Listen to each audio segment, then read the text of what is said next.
So this is why labels always win. It's like, imagine if Kodak got out and be like, nigga, man, I ain't about to put out 2 EPs and 5 singles or 5 songs just to get a release date from y'all.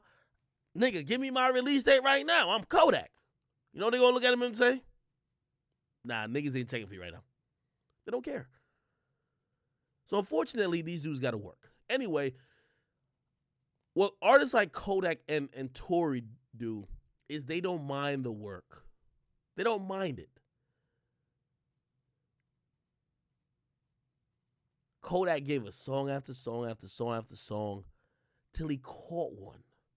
When he caught Super Gremlin, now we think he's once again the hottest. This is why I was talking about the Roddy Ricch thing. The same shit they saying about Roddy Ricch when he dropped his album, they were saying about Kodak when he just got out. Like, yo, Kodak mid. He's mid. Remember when he just dropped Haitian Boy Kodak? Remember I said that should be nominated for a Grammy. And I don't want none of y'all talking about we ain't say that. Nigga, I could go back to the post on my page. I posted Haitian Boy Kodak should be nominated for a Grammy. I posted that. Kodak called my phone. When Spotify came to my headquarters and we did a whole little promo shoot, they said, what albums should be nominated for Album of the Year? I mentioned Haitian Boy Kodak. I remember posting this shit and, oh, y'all call it mid. Yo, that's mid. As soon as he got a hit single, soon as he got Super Gremlin, everybody's on his dick. Oh my God, Kodak's the hottest. It just shows you that in reality, as an artist, bro, don't be too tricky. I'm gonna be honest with you. And Kodak, if you see this, I ain't trying to put it, we have our personal relationship. At first, Kodak felt a little way. I know he felt a little way. It was like, man, say, what these niggas on? Because he didn't understand why fans were it felt like fans were giving him a pushback. They weren't trying to ease him into, oh, this is Kodak who gave us this great music. We love him. They were like, nah. But you know what he did? And I ain't gonna lie, he bitched a little bit. He complained a little bit. He did complain a little bit on social media. But you know what he kept doing? Kept dropping the music. That's how I got the interview with him. He called me and said, Ak, I'm gonna keep it real with you. You a real nigga. Because you a nigga, you think my album popping, but you won't only tell me on the phone. When you get asked on every platform, you don't leave my name out. You always keep it real. You're not just saying it to be dick riding. He respected. But also, nigga, I knew this shit was hot. A lot of y'all was just like, y'all in the moment. Now, he just dropped his new album. Everybody back on, oh my God, Kodak's dropping the heat. Bruh, Kodak ain't missed since he got out of jail, bro. He ain't missed. We gotta be honest. Now, before we get a little bit more into the album, let me play, and I love this. He did an interview with The Breakfast Club. He's doing interviews, and I love it. Did an interview with Gillian Walate, too. Oh, I type young boy. Kodak, Black, Freestyle. Let me see. This was his unreleased. I got to do unreleased.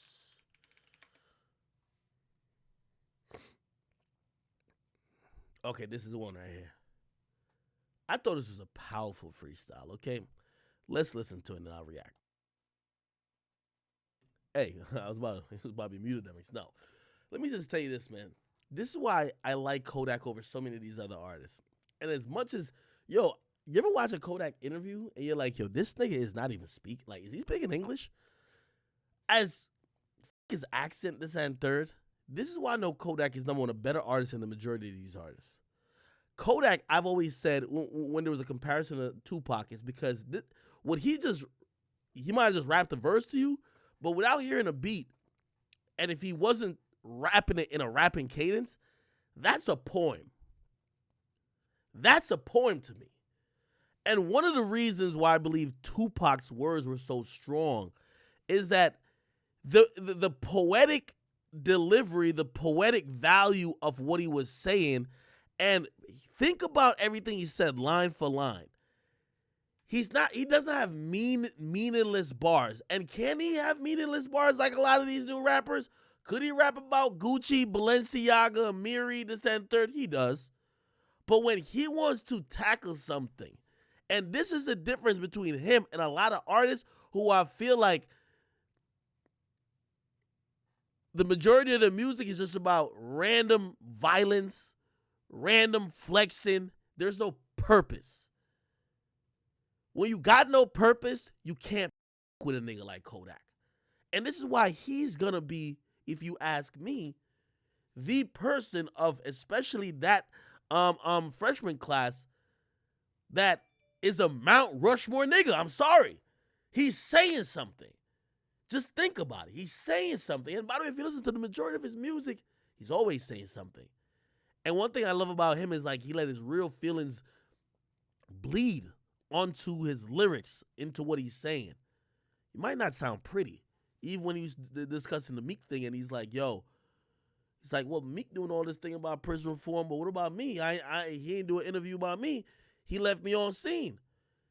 Hey, you know, we could have a lot of reasons for that. Like, well, you know what I mean? But it's a lot of reasons, you know, we're not blaming Meek, by the way. But still, it's like that rawness, that realness, that just not giving a fuckness, that's why this thing is great to me. You know what I mean? Again, his voice ain't as clear it's not as clear, and like, you know, Tupac had a way of saying shit from the pit of his gut. It kind of made, like, his delivery was so iconic. But don't sleep on Kodak. That's all I'm going to tell y'all.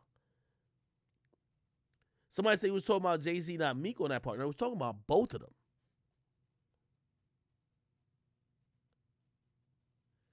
I'll play it again. And by the way, I don't want to compare him to Youngboy, but I'll say when Youngboy does this, Youngboy's real with his own feelings to what he's going through. Kodak, I give more credit than Youngboy because Kodak sometimes looks at shit from a political lens.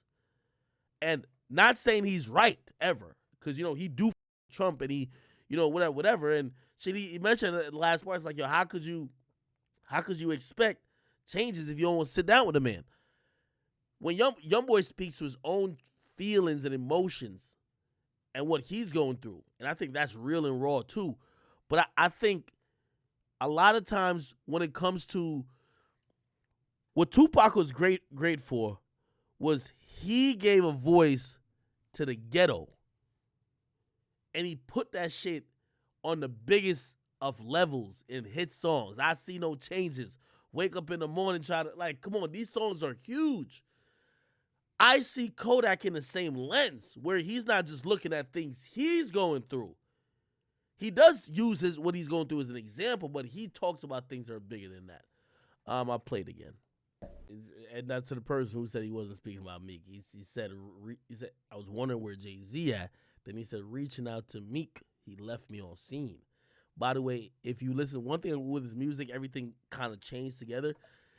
He also mentioned in Dirty K when he's like, yo, Meek Mill told me I should have 50 mil, but he's like, yo, what's the point you telling me if you ain't gonna help me get it? So, like, that was an odd line, but I think this helps make me understand it a little bit more. You get me?